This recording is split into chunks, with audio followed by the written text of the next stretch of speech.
इसलिए आचार्य भगवंत को स्वामी कहते कि हे चेतन, हे ज्ञानी, हे मुमुक्षु, यदि तू जिनवाणी सुनना चाहता है, यदि तू जिनेंद्र देव के वचनों को सुनना चाहता है, तो पहले एक काम करना। मिक्की भैया क्या काम करोगे? मन वचन काय से सुनोगे?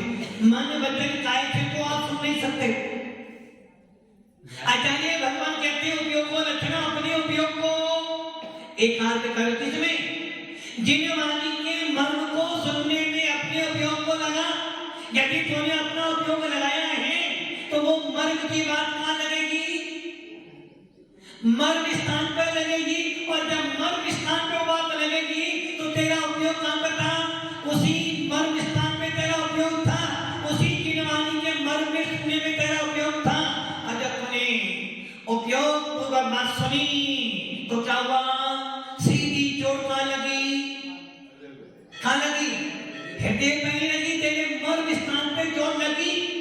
जिस प्रकार उमंग भैया जी जा रहे थे, चोट लगी कहां लगी? मर्म स्थान पर। विक्की भैया कह रहे हैं उमंग भैया जी अब तो बेचारे मुझे टेंशन ना ले,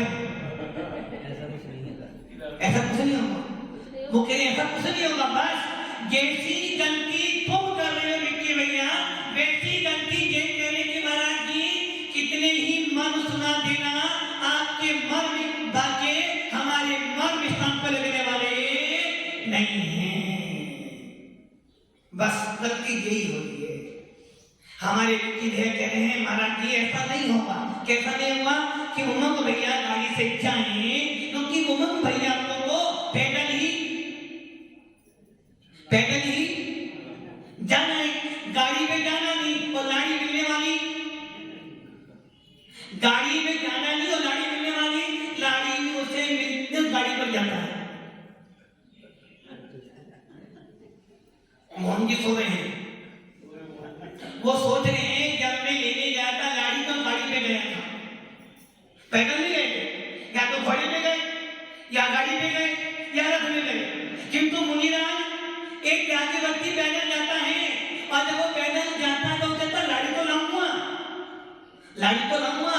किंतु वो लाड़ी जो गाड़ी पे मिलती थी वो लाड़ी नहीं, जो लाड़ी पैदल चलने से, जो लाड़ी कृतज्ञता का पालन करने से, जो लाड़ी मर्म स्थानों का चिंतन करने से, या जो लाड़ी मर्म वचनों को चिंतन करने से मिलती है, ऐसे मोक्ष रूपी स्त्री को बनने जाऊंगा।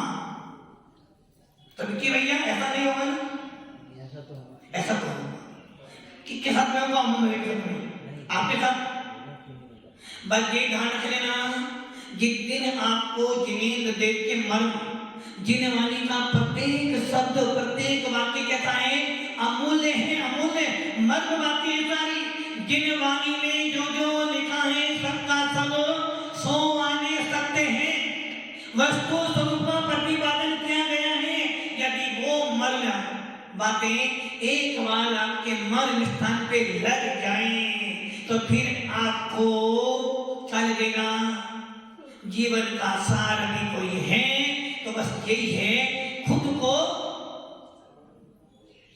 प्रदीप जी, खुद को बिगाड़ना, स्वयं को बिगाड़ना, सामने वाले को सुधारना, ये नीति हमारी है। किंतु भगवान महावीर की नीति कहती है सामने वाला को सुधारो, अच्छी बात है।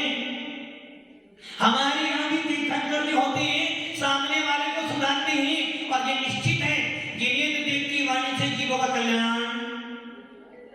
संसार में 3 प्रकार के जीव होते हैं। सुधारने की बात की, सुधारने के लिए मोबाइल करते हैं, सुधारने के लिए मतलब कि आप ज्ञान के खतरा साथ में लेकर आते हो, हम तो डूबेंगे साथ में।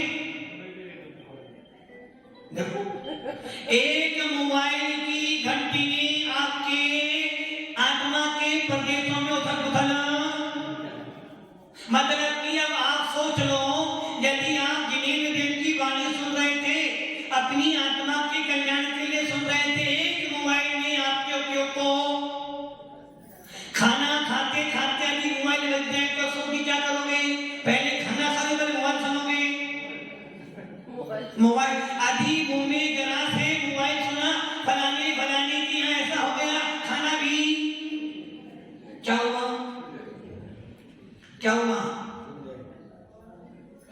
इस उपयोग को अपने काम गया, भाग गया, और जैसे ही भाग गया अपना सब कुछ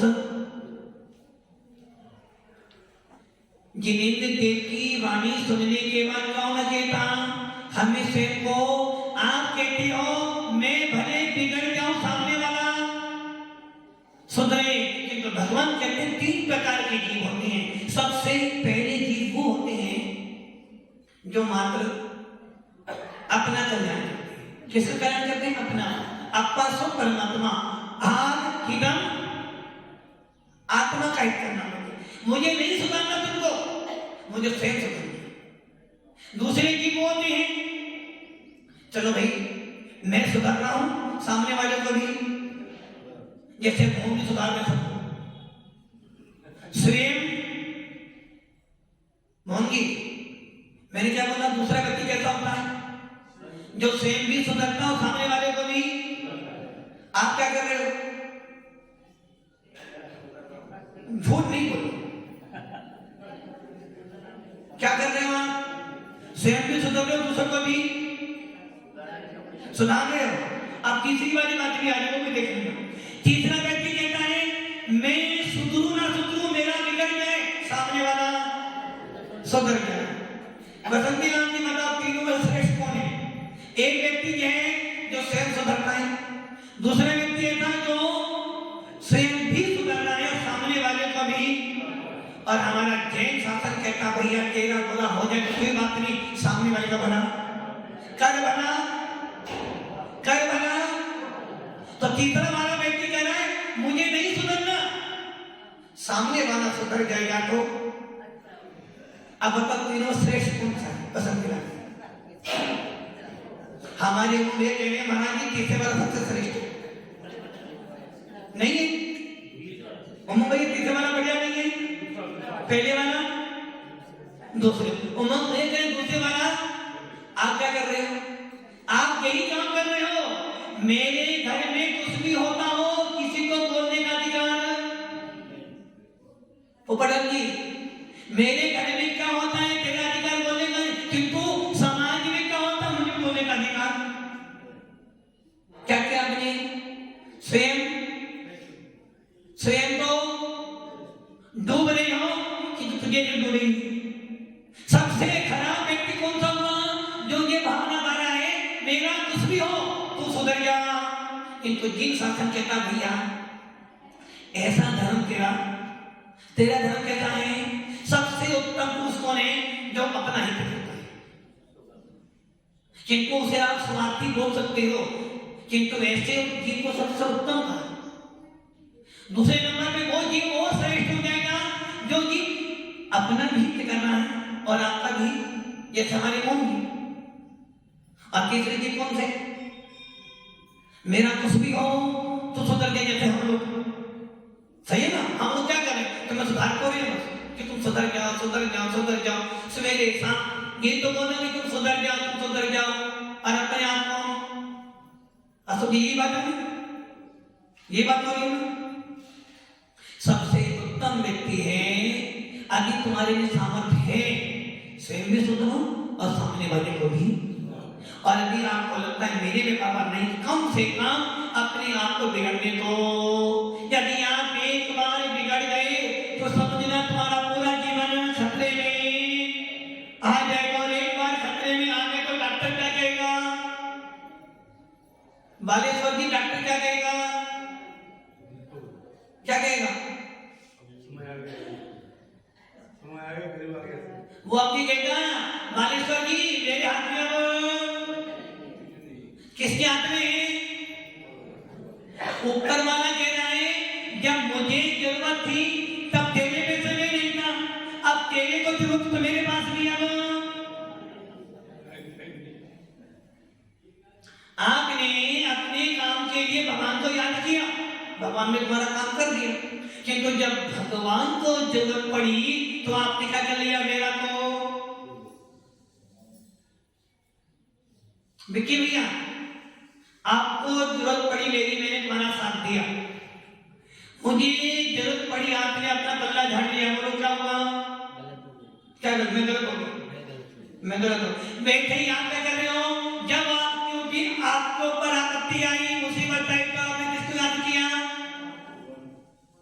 मेरे दुख के दिनों में वो बड़ी याद आते हैं। आपके पास दुख आया, संकट आया, आपत्ति आई तो आपने किसको याद किया?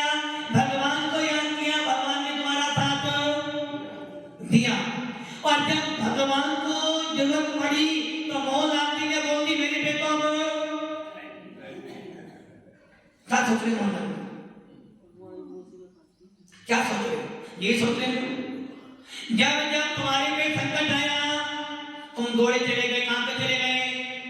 बाहुबली भगवान के पास, पाटन भगवान के पास, और ज्यादा हुआ तो महाराज के पास। और तुम्हारे पुण्य थे, तुम्हारी विशुद्धि थे, महाराज के निमित्त थे, भगवान के निमित्त थे, तुम्हारा सारी आपत्ति दूर हुई। किंतु जब भगवान पर आपत्ति आई तुमने कह दिया मेरे पास तो टाइम नहीं है। तो भगवान के लिए बड़ा चतुर व्यक्ति है तो कोई बात नहीं, तूने आज मुझे समय डाला है, फिर कल मेरे पास कुछ जब आएगा तो मैं कहता हूँ मेरे पास भी अब समय। इसलिए भगवान महावीर कह रहे हैं अपने आप के जिनवाणी के मर्म शब्दों को सुनकर, इस जिनवाणी के अमूल वचनों को सुनकर अपनी आत्मा के अंदर चिंतन वेदन करके है आत्मा, इससे बड़ा और कोई पुण्य नहीं कि मैं पंचम काल के अंदर भी, इस कली काल के अंदर भी जिनवाणी के मर्म वचन सुन रहा हूं, उन शब्दों को सुन रहा हूं जो शब्द जिन्हें देव के मुख से निकले थे, उन शब्दों को सुन रहा हूं जो केवली भगवान ने प्रत्यक्ष कहे थे। आज उन वचनों को सुनकर यदि मेरी आत्मा में भेद विज्ञान हो जाए, मेरी आत्मा को आत्मा से लगन हो जाए, मुझे अपने आप का वेदन हो जाए तो समझना तूने जिनवाणी का सुना और मौन स्थान पे लगे और तू स्वस्थ।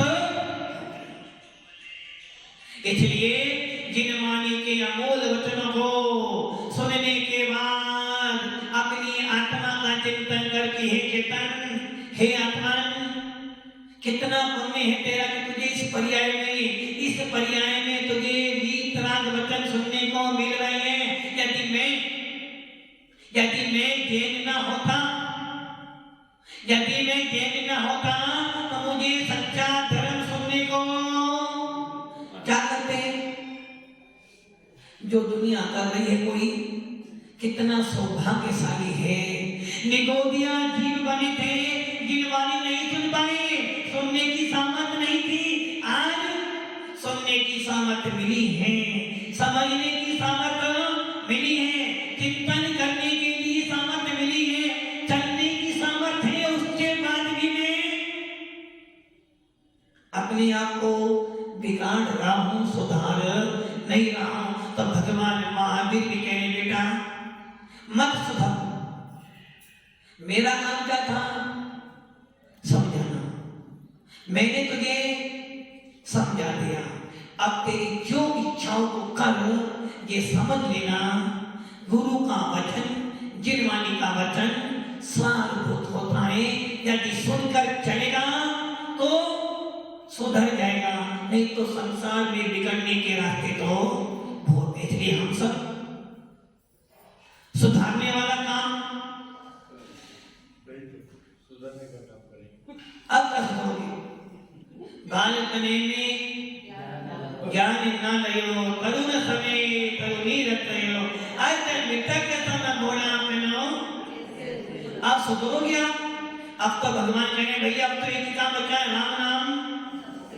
किंतु फिर भी राम नाम सब होने से पहले हरत नाम सत्य ये रख ले। यदि ये भी तुझे श्रद्धा कर लिया तो संसार सागर से पार